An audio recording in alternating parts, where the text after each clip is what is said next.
Welcome back to the second episode of a stargazing journey. In the first video, we talked about setting up this telescope, and I said there were basically three puzzles I had to solve. One was a base to be able to swivel and mount the telescope.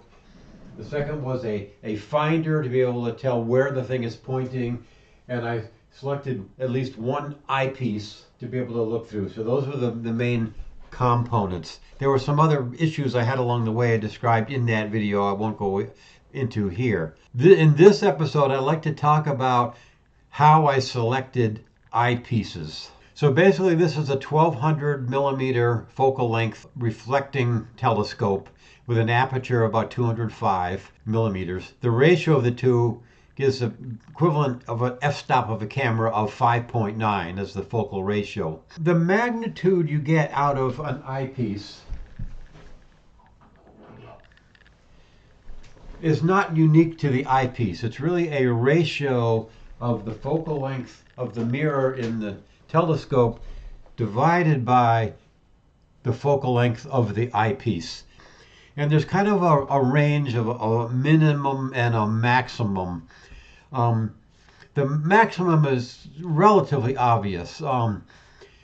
It's normally considered, if you take the aperture and multiply by 2, that's about the maximum you could, I guess they say, you could realistically expect out of the telescope. So about 400 power, or a magnification of 400 times. But there's other limitations also, like mainly the seeing condition of the sky. So when the stars are like twinkling, that means the atmosphere is kind of perturbed, and that's going to limit the maximum magnification you can use on that evening. On the other end of the spectrum, the minimum magnification is kind of a little harder to explain. It's really set by the dilation of your eye pupil relative to the exit beam of light from the eyepiece. So I've kind of determined by the formula that for my purposes, I probably, the rough minimum magnification I want is around 40 times. So the goal is to select eyepieces and spread out the range of magnifications between those two numbers. Now, there's a lot of stuff out there from ranges of eyepieces. You can spend over $900 for a top-of-the-line TeleVue, and you can probably snag one of these guys somewhere for less than 10 bucks. So obviously I can't afford this, and I think I want something better than, look at that little peephole in that thing. I want something a little better than that. So I said, I've kind of glommed onto this Celestron X-Cel LX line of eyepieces. There's 7 of them in a series, plus 2 Barlow lenses. Now the Barlow lens is kind of like the front shifter on your bike. It gives you another range. So with a 2 times Barlow, it gives you twice the power, and with the 3 times Barlow, it would give you 3 times. So it's kind of like give you an extra gear range. So I made a little table here.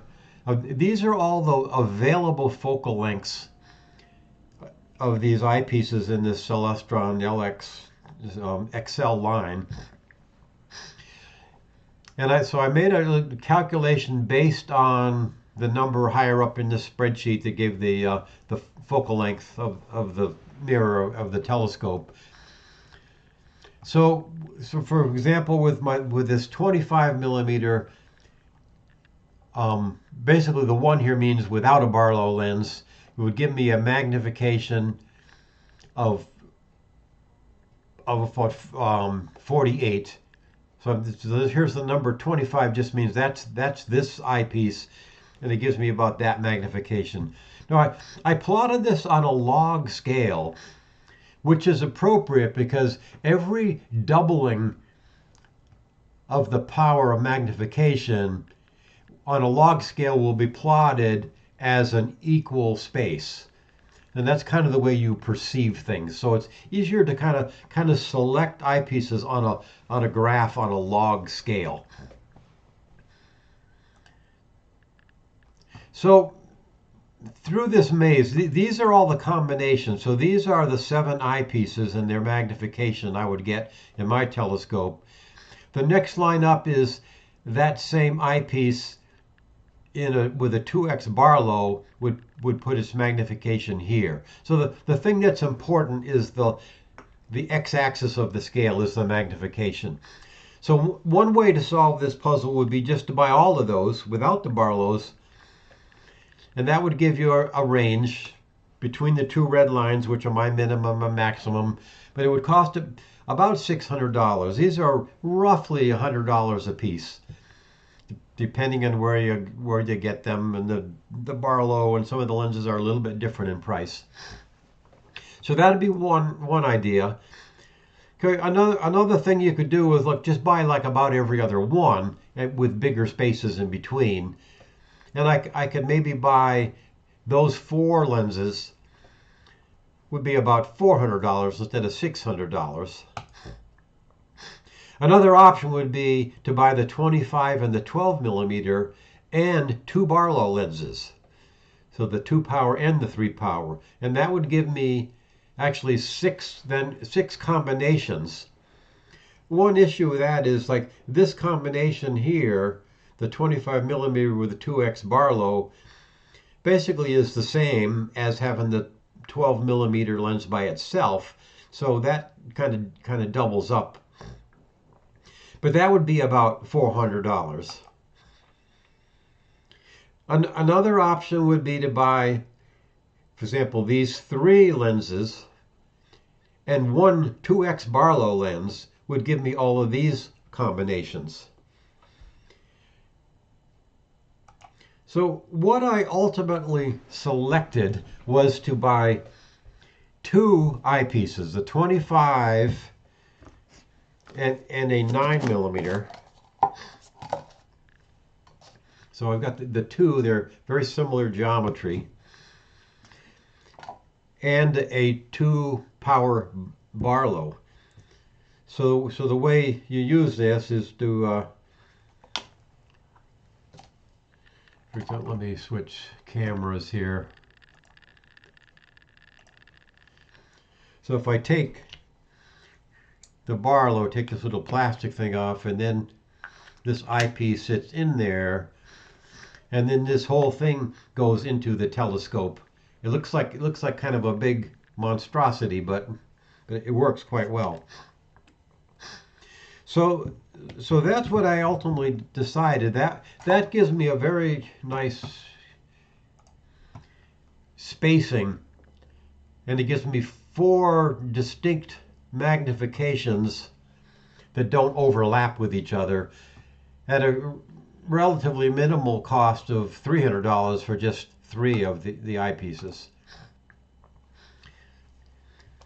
All right, the next thing I did, on a recommendation of a friend at the Cincinnati Observatory, she recommended that one of the eyepieces she uses the most is the lowest power, which is actually the highest number of focal length of the eyepiece.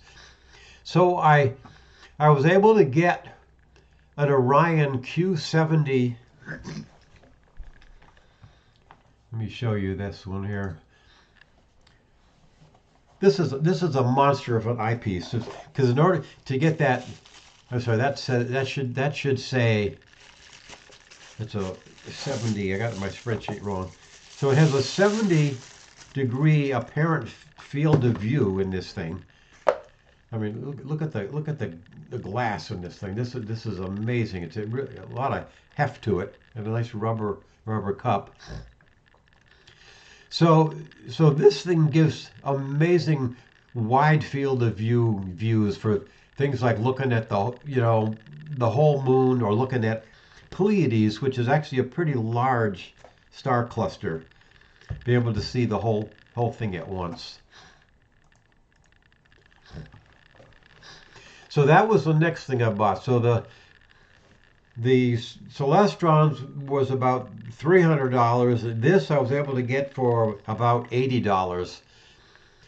I think originally it cost a lot more, but Orion the company is no more. They've kind of ceased manufacturing about a year ago. And so the stores that are selling these are just selling their leftover inventory. So I think that was a pretty good price for a lens like that for only $80.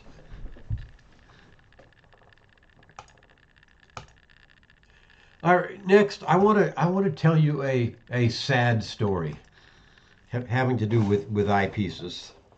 Let me put this one back in the box here. I was at a stargazing event at a park east of me here, kind of away from the light pollution of Cincinnati. And I had my telescope out. There were about two other people that had similar type of Dobsonian telescopes, and everybody else had these fancy astrophotography rigs. And there were a lot of like families with kids around. There was nothing they could do at those astrophotography rigs other than you see a computer screen on the ground averaging pictures. But there was a much higher educational value to this kind of a telescope where the people could actually come and look through the eyepiece and look at something. I had mine looking at the moon the whole time. The kids were just enthralled to be able to see the craters on the moon where they probably had never looked through a telescope before. That was great. The sad part was at the end of the evening, this eyepiece, which now you may notice has a red barrel, a red eye cup there instead of the rubber one. The reason was at the end of the evening, this piece of rubber was completely missing. I looked everywhere on the ground in the dark and couldn't find it. And I thought maybe somebody just took it and put it in their pocket and walked off. These were pretty little kids looking at stuff. Here's where the story gets worse. I get home and I figure, oh, well, it's not a big deal. I can just make a model of that and 3D print it and then glue it on there. Well, maybe some of you are seeing where this story is going. I had no idea that super glue does not cohabitate with optics. The super glue outgasses, and in your automobile windshield, you get that film on the inside, especially with a new car, or if you've put Armor All on the dashboard. That's because of outgassing of the plastics, or the Armor All makes that film. And the super glue does that on steroids. So when I super glued this together, and then I was done, I stuck the piece cover, the lens cap on it. And the very next day, I opened it up and looked, and boy, there was this white film all on the inside of the eye cap. And on the lens, it was worse. It was just an opaque white film coating the lens. Sad story. So I did the best I could to clean it off, but when in the process of cleaning off the white film, the lens coating came off with it. So this lens is pretty well toast if you look at that thing. Now, the surprising thing is it's still usable. I can still look through it and it works reasonably well. I mean, I could hardly tell the difference, to be honest, but I just didn't get joy out of it anymore. So what I did eventually was I wanted to replace it, and I replaced it with a much better eyepiece from Explore Scientific, which has a whopping 82-degree apparent field of view and about a 16 millimeter what they call eye relief. And this is actually a slightly higher power. This one was 9 millimeters, and this one is 8.5. So that shifts these 2 points over a little bit. It'll still work with the Barlow lens from the Celestron lens, but so it just shifts that over a little bit. So this is what I finally ended up for my eyepiece values. I've got a 38 millimeter, the 25 with the Barlow, the 8.5, and the 8.5 with the 2x Barlow. So it kind of spreads out. It gives me 1, 2, 3, 4, 5 different combinations of magnification.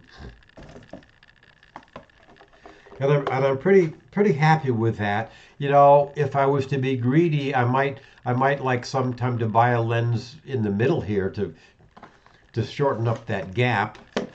Or some people now are buying zoom lenses that gradually shift between. So this is what it looks like in my. Remember I said I made a little rack here to put my lenses, and I made different holes, so all those lenses fit very nicely. As I swap them in and out, I have a place to put them in the dark. Oh, and one thing I forgot to mention is, why do I have this rubber thing now? Well, after I had ruined the lens, I found this. Some little bugger had taken it off my eyepiece and thrown it down inside the telescope.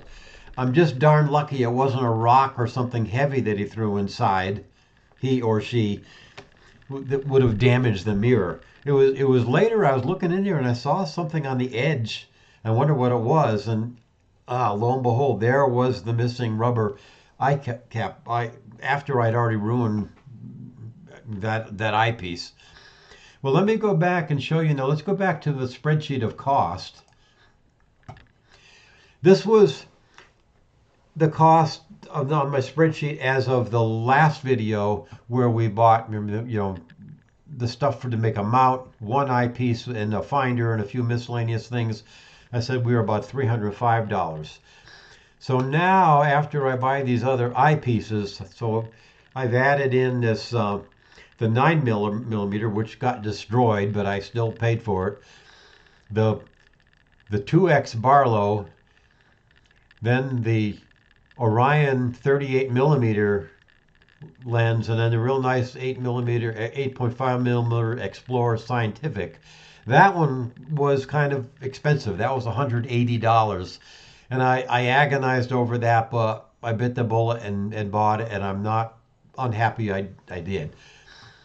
So that gives me now a total cost of almost $800 for the free telescope. In conclusion, lesson learned at outreach events, don't let them use the good eyepiece. Give them the the old one to look through, and watch them like a hawk. These kids just it's great to show them and they're real excited, but some of them just have no sense, of how delicate a telescope is and the kind of care that needs. But it's a risk you take, because I as an educator, I feel it's worth it. But you really gotta watch. Well, so that's it for this video. In another video, I'd like to talk about some other things about, like, the finders, collimation, maybe talk some other effects of old age, of what some of the human limitations are looking through a telescope.